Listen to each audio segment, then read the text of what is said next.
તો અમદાવાદના શહેર કોટડામાં અપહરણ અને હત્યાનો બનાવ બન્યો હતો અને બાળક માટે ખાવાની વસ્તુ લેવા જતા સમયે અપહરણ થયું હતું। વસ્તુ લેવા જતા 5 થી 7 લોકો સાથે બોલાચાલી થઈ હતી।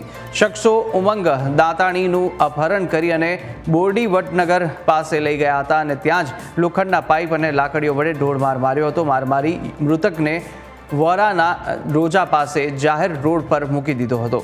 તો જેને લઈને મૃતકની પત્નીએ શહેરકોટા પોલીસ સ્ટેશનની અંદર ફરિયાદ નોંધાવી છે।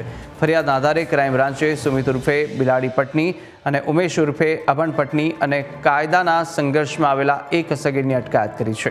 જ્યારે રોહન ઉર્ફે ભૂરો પટની, આકાશ ઉર્ફે ભૂલો પટની અને પૂનમ ઉર્ફે બલ્લો પટનીને વોન્ટેડ જાહેર કરવામાં આવ્યા છે। નોંધનીય છે કે આરોપી સુમિત ઉર્ફે બિલાડી અને ઉમંગના ભાઈ વચ્ચે જૂની અદાવત હતી, જેને અદાવતને લઈને જ ઉમંગ પર હુમલો કરાયો હોવાની પ્રાથમિક જાણકારી પણ મળી રહી છે।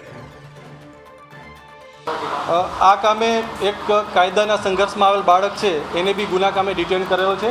એટલે 2 મુખ્ય આરોપીઓ છે અને કાયદાના સંઘર્ષમાં આવેલ બાળક છે, એટલે 3 લોકો અત્યારે ક્રાઇમ બ્રાન્ચ ખાતે હાજર છે। એ સિવાય વોન્ટેડ આરોપીઓમાં એક રોહન ઉર્ફે ભોરિયો વિનોદભાઈ પટણી છે, બીજો આકાશ ઉર્ફે બુલો પ્રકાશભાઈ પટણી અને જેની રિક્ષા હતી એ પૂનમ ઉર્ફે બલ્લો શંકરભાઈ પટણી, એ બી આ ગુના કામે હાલે ફરાર છે।